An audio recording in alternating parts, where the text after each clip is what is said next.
I have updates for you on the two more notable names in the Yankees universe or on the Yankees roster that have some injury updates for them. So we'll go to Josh Johnson first. For those of you who haven't heard, he experienced some tightness. He was playing in a rehab game at Somerset in AA earlier this week and experienced some hamstring tightness. They pulled him out after 3 at bats, and now they're shutting him down. Okay, indefinitely is what they're saying. Um, And there's no exact timetable for his return, but this also opens up an opportunity for a guy like Oswald Peraza. But most recently, yesterday, the New York Yankees put today the Yankees returned infielder Josh Johnson from his rehab assignment. That does not mean they activated him. Okay, it also does not mean he's playing with Somerset either. He's essentially there's no need for him on that roster there because he can't play. So they're gonna bring up somebody else to play somebody else, right? So that's just what they mean. That's just what they mean. He's not activated, but he's also not playing on anybody's roster. So just to be a little bit more clear with it. But so he's shut down indefinitely. Hopefully, it creates again a good opportunity for the Yankees to actually play Oswald Peraza with some regularity. He's showing that he can play. He had a good game yesterday, and I think he can continue to do that. And he's a good infield complement to whoever they're going to play with, whether it's Anthony Volpe, whether it's DJ, whether it's Gleyber Torres, doesn't matter. He's going to be a great complement to this infield, offensively and defensively. And his energy, youth, and his aggressiveness on the base paths and at the home plate make him a good fit for this team. So Josh Johnson, I mean, there's no timetable now for this guy's return.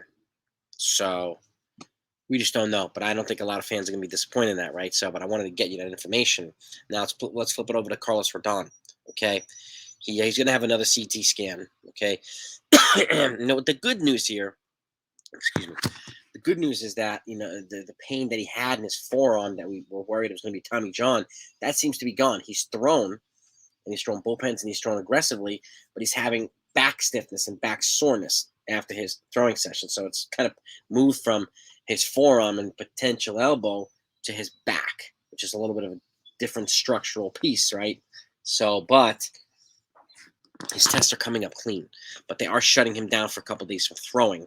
So his timetable for return just keeps getting pushed back a little bit. So that's, I think, more frustrating because we need the help in the pitching rotation. So Garrett Cole needs help. Nestor Cortes needs help. Johnny Brito pitched better, but again, he's a rookie. And we don't know what to expect from Clark Schmidt and even Domingo Germán, even if he threw well the other day. We don't know. We just don't know. And Domingo Germán's going to be on the mound tonight against the Toronto Blue Jays. Rodon's being pushed back. But again, hopefully this means that the back stiffness can be addressed, and it's not a Tommy John thing. Because if it's a Tommy John thing, he's going to miss 12 to 18 months. And generally, forearm problems can be a precursor to Tommy John surgery. So we're already seeing a lot of pitchers going down this season already for Tommy John. So that's the last thing we want for Carlos Rodon. So that's the update on Rodon, the update on Josh Johnson. I wanted to get you the updates and timetable on both of these guys. I think the most frustrating piece here is Carlos Rodon, because especially the good thing is too that Luis Severino's generally, it sounds like he's going to be back in about a week, so that's an encouraging sign too. And we have less of a worrisome depth issue in the infield than we do in the pitching rotation. So we need these guys back. We need Severino back. We need Rodon back, right? We need these arms. But again, with guys like Rodon and Severino, suffering injuries on somewhat of a regular basis, they'll have more fresh arms heading into the summer and heading into the latter part of the season. So that's a silver lining that I would take comfort in if they stay healthy and if they're productive. So, that's kind of a silver lining that I'm giving to myself, and as an encouraging piece. But again, we need them on the field.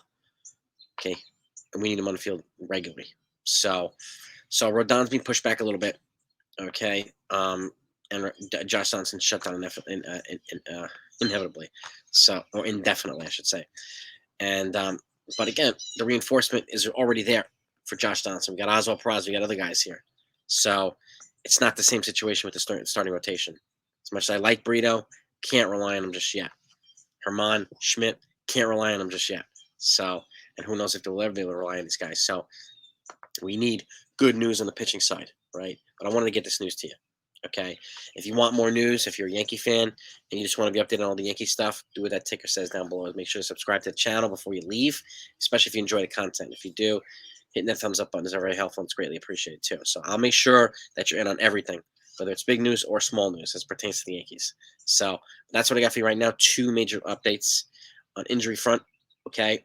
We've heard a bunch of things the last couple of days, but hopefully that gives you a little bit more clarity on it. So, and again, I'll be back a little bit later on with the lineup for tonight's game against the Toronto Blue Jays, and hopefully we'll be celebrating the post game afterward when the Yankees win. Tomorrow, Garrett Cole versus Alek Manoah. That's going to be the big one. Talk to you later.